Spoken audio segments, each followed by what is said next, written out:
बच्चों, आप सबने भी 11th क्लास के बारे में एक बात जरूर सुनी होगी कि 11th क्लास आपकी लाइफ की सबसे डिफिकल्ट क्लास है।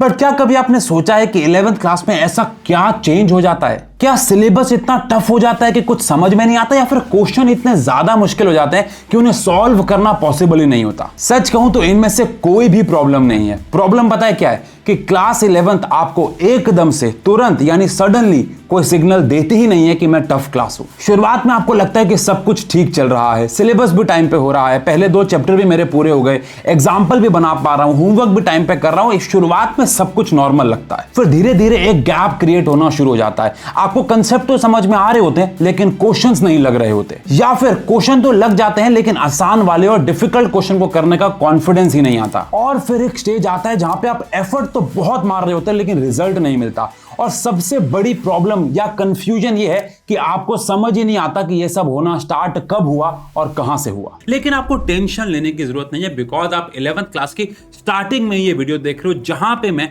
ऐसी 5 मिस्टेक्स और उनके सॉल्यूशंस के बारे में बात करने जा रहा हूं, जिन पे अगर आपने क्लास 11th के शुरुआत से कंट्रोल करना सीख लिया तो आपके लिए आपके जीवन की ये एक टफेस्ट क्लास नहीं होगी। और हो सकता है अगले साल जब आप 12th में जाएंगे तो आप अपने जूनियर्स को ये 5 एडवाइस दे रहे हो और बोल रहे हो कि यार सब बोलते हैं क्लास 11th मुश्किल है, बट एक्चुअली में वो नहीं है। और इन पांचों की पांचों मिस्टेक्स में बहुत दम है, लेकिन जो थर्ड मिस्टेक है ना, एक्चुअली में 90% बच्चे वो कर रहे हैं और उस गलती को कभी पहचान भी नहीं पाते। चलिए वीडियो को आगे शुरू करने से पहले मैं चाहूंगा कि आप कमेंट सेक्शन पे लिखें I will not repeat these mistakes। यहां से शुरू करते हैं। ऐसा करते हैं, कमिटमेंट ले लेता हूं। क्या क्या मिस्टेक है बता रहा हूं, लेकिन पहले कमेंट सेक्शन में लिखो I will not repeat these mistakes। जल्दी जाओ लिखो, फिर वीडियो को शुरू करते हैं। और सबसे पहली मिस्टेक यानी मिस्टेक नंबर 1 है टेकिंग क्लास 11th लाइटली। और बड़ी हैरानी वाली बात यह कि बहुत सारे बच्चों को पता ही नहीं चलता कि वो ये मिस्टेक यानी वो ये गलती कर रहे हैं। एक्चुअली में होता क्या है कि आप क्लास 10 से जब क्लास 11th में आते हो तो आपको लगता है कि क्लास 10th में जितनी आपने मेहनत की थी उतनी मेहनत करके आप क्लास 11th में भी अच्छा स्कोर कर लेंगे। क्लास 10 तो बोर्ड की क्लास थी भैया, वहां तो शायद ज्यादा मेहनत चाहिए होगी। क्लास 11 तो बोर्ड भी नहीं है तो मुझे कम मेहनत करनी पड़ेगी। लेकिन जो बात आप इग्नोर कर रहे हो या मिस्टेक कर रहे हो वो एक्चुअली में ये है कि आप क्लास 10th के और क्लास 11th के सिस्टम में डिफरेंस ही नहीं समझ पाए हो अभी तक।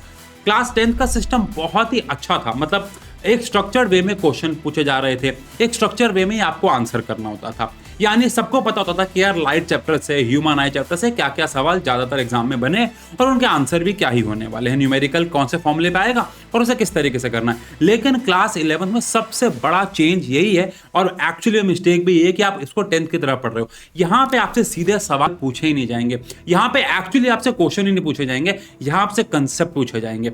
आपके पेपर में कोई ऐसा सवाल आएगा जो आपने शायद कभी किसी किताब या जीवन में देखा भी नहीं होगा, लेकिन आपको उसके लिए कंसेप्चुअल नॉलेज बहुत ज्यादा होनी चाहिए। लेकिन अगर आपके तरीके वो ट्रेडिशनल चलते रहे जो आपने क्लास 10th में पढ़े थे, तो सबसे पहले गिरावट तो आपकी मार्क्स में यहाँ देखने की मिलेगी। सेकेंडली एक कॉन्फिडेंस भी है। देखो जो बच्चा साइंस लेता है, मोस्टली बच्चों के 80-85% से अबव मार्क्स आए होते हैं, मतलब मोस्टली।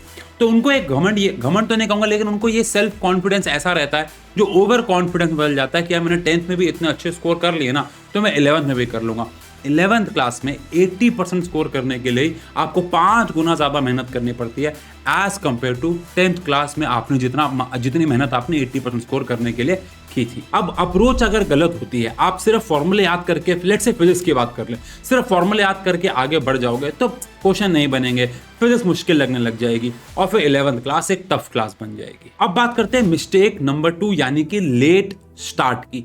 जी हाँ, ये सबसे बड़ी मिस्टेक्स में से एक है। देखो मोस्टली बच्चे अपनी पढ़ाई को अप्रैल में शुरू कर देते हैं, लेकिन मैंने देखा है कि बहुत सारे बच्चे ऐसे भी हैं जो समर वेकेशंस के बाद, रिजल्ट आने के बाद भी 2-3 हफ्ता वेट करते हैं कि मैं अपनी पढ़ाई को शुरू करूंगा।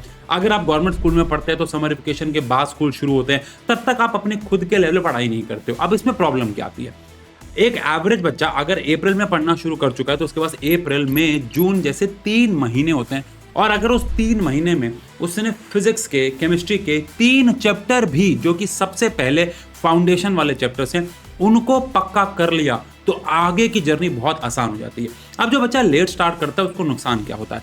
जब वो समर वेकेशंस के बाद शुरू करता है या रिजल्ट आने के बाद भी वेट करता रहता है और शुरू करता है, तब होता क्या है कि बाकी सारे दोस्त उसके स्कूल, अगर वो प्राइवेट स्कूल में पढ़ता है तो काफी चैप्टर्स हो चुके होते हैं। अब जब वो लेट शुरू करता है तो उसको पीछे गए हुए चैप्टर उसको जल्दबाजी में करना पड़ता है, जल्दबाजी में फाउंडेशन वीक रह जाता है। एग्जाम्पल के तौर पे अगर आपने मोशन इन स्ट्रेट लाइन में कुछ भी वीकनेस छोड़ दी तो वो मोशन इन प्लेन में देखेगा, फिर वो लॉज ऑफ मोशन में देखेगा। अगर आपने केमिस्ट्री में पहला ही चैप्टर सब बेसिक कंसेप्ट ढंग से नहीं पढ़ा, स्ट्रक्चर ऑफ एटम ढंग से नहीं पढ़ा, पीरियोडिक क्लासिफिकेशन ढंग से नहीं पढ़ा, तो वो सारी चीजें आगे काम आएंगी और फिर वो आपको आगे जाके अफेक्ट करेंगे, आपका फाउंडेशन कमजोर रह जाएगा और फिर एक्सपोनेंशियली आपके बैकलॉग क्रिएट होंगे, बिकॉज आपको समझ नहीं आएगा, आप ज्यादा देर लगाओगे, दुनिया से पीछे चले जाओगे। मैं कह रहा हूं अगर आपने अभी तक 11th क्लास की पढ़ाई शुरू नहीं की तो सबसे बेस्ट समय उसको स्टार्ट करने का कब से है?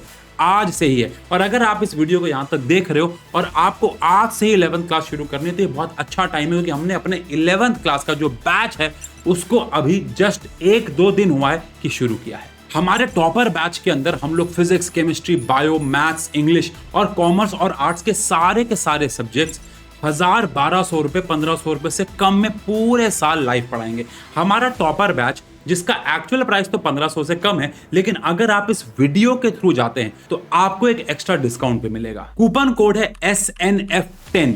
SNF10 कूपन कोड लगा के आप एक्स्ट्रा डिस्काउंट भी अवेल कर सकते हो अगर आप इस वीडियो के बाद जाते हो। और अच्छी बात यह है कि ये बैच शुरू होने वाला है। कुछ सब्जेक्ट्स की क्लासेस तो अभी शुरू भी नहीं हुई हैं और कुछ की 1-2 हुई हैं जिनके आपको रिकॉर्डेड क्लासेस वर्जन में मिल जाएंगे, तो टेंशन की जरूरत नहीं है।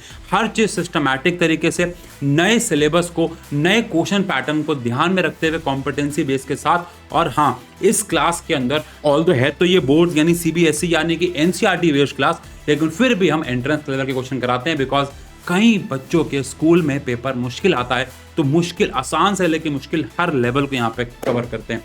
बाकी चलो वीडियो में आगे बढ़ते हैं। तो आई होप आप अब मेरी सेकंड वाली मिस्टेक्स में समझ गए हो कि चाहे आप पेड बैच लो चाहे ना लो, चाहे आप यूट्यूब से पढ़ो चाहे कैसे मर्जी, चाहे किसी ऑफलाइन सेंटर में जाके या सेल्फ स्टडी, लेकिन लेट स्टार्ट करना बहुत बड़ी मिस्टेक है। अब चलते हैं मिस्टेक नंबर 3 पे। मिस्टेक नंबर 3 है नो क्लियर डायरेक्शन, और ये मोस्ट ऑफ द बच्चे करते हैं। इसका मतलब क्या है? देखो, आप में से बहुत सारे बच्चे अपने दोस्तों के द्वारा पैटर्न जो फॉलो हो रहा है उनको फॉलो करने की कोशिश करते हो।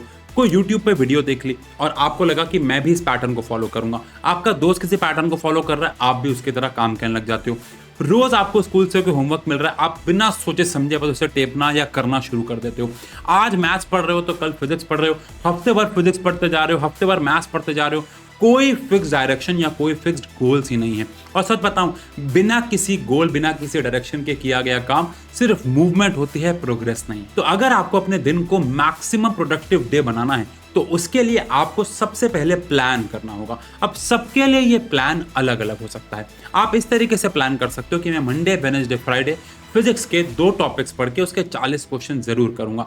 जो लिमिट है क्वेश्चंस की वो अपने लेवल के हिसाब से डिसाइड करो कि मैं 40 करूंगा या 4 करूंगा या फिर 80 करूंगा। ये आपके लिमिट, आपके काम करने की स्पीड पे डिपेंड करेगा। आप किसी और के पैटर्न को अपने ऊपर नहीं थोप सकते। तो आप ऐसा कर सकते हो कि मंडे, वेडनेसडे, फ्राइडे कोई 2 सब्जेक्ट उठाओ और ट्यूसडे, थर्सडे, सैटरडे कोई 2 सब्जेक्ट उठाओ और संडे को उन सारे सब्जेक्ट्स की रिवीजन करो।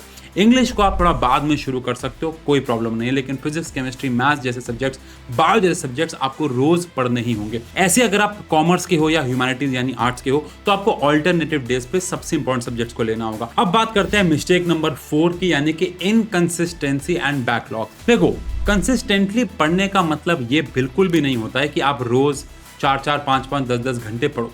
मैं हमेशा से बोलता हूँ कंसिस्टेंटली पढ़ने का मतलब है कि आप मंडे, वेडनेसडे, फ्राइडे को अगर फिजिक्स पढ़ रहे हैं तो भले आपका दिन बुरा है, आधा घंटा पढ़ूंगा लेकिन पढ़ूंगा जरूर। दिन अच्छा है तो 2 घंटे पढ़ूंगा, लेकिन कंसिस्टेंटली पढ़ना है। देखो प्रॉब्लम क्या होती है, हम कुछ दिनों पे बहुत ज्यादा मोटिवेटेड होते हैं, वहां पे हम 10-10 घंटा पढ़ देते हैं, फिर हम 2-4 दिन का ब्रेक दे देते हैं क्योंकि हमें लगता है कि हमने बहुत पढ़ लिया, या फिर 2-4 दिन हम मोटिवेटेड नहीं होते तो हम पढ़ते ही नहीं है, फिर वापस आने की कोशिश करते हैं। इस सब पूरे प्रोसेस में हफ्ते निकल जाते हैं, फिर महीने निकल जाते हैं, चैप्टर का बैकलॉग होना शुरू होता है, फिर पूरे के पूरे यूनिट का बैकलॉग होता है। और मैंने तो बच्चों को पूरी की पूरी किताब बुक 1, बुक 2 पे पहुंच चुके हैं, लेकिन पूरा का पूरा बुक 1 जो है वो बैकलॉग है। ऐसा मत होने दो, अपने जीवन में कंसिस्टेंसी जरूर लाओ। अब आते हैं हमारी 5वीं और आखिरी, एक्चुअली सबसे बड़ी प्रॉब्लम में से एक, वो है टाइम मैनेजमेंट। देखो, या तो आपने अपने पूरे दिन को कभी प्लान ही नहीं किया, और अगर प्लान करने बैठते हो तो आधा टाइम प्लान करने में बीत जाता है।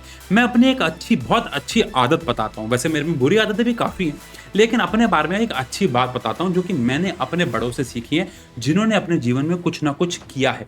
मैंने उनसे एक बात सीखी है कि वो अपने कल के दिन को आज रात को सोने से पहले प्लान कर लेते हैं, चाहे रफली दिमाग में, चाहे किसी जर्नल पे, चाहे मोबाइल फोन के अंदर, जैसे मर्जी। मैं कहूंगा कि आप लिख के प्लान करेंगे तो बेहतर रहेगा। मैं रात को सोने से पहले अक्सर या फिर शाम को ऑफिस से निकलने से पहले अगले दिन को प्लान कर लेता हूं। और बड़ी इंटरेस्टिंग बात बताऊं, ये जो मैं वीडियो शूट कर रहा हूं, ये मैंने कल ही प्लान कर लिया था। मैं अपने मॉर्निंग को, जो बेसिक चीजें मैं उनको प्लान नहीं करता हूं कि मैं जिम जाऊंगा या मैं खाना खाऊंगा। जो अपने प्लानर में खाना खाना डाल रहा है, मुझे लगता है वो फिर फॉर्मेलिटी सी करता है, वो भूल जाएगा आगे जाके यार खाना खाने का कोई टाइम फिक्स कैसे कर सकता है।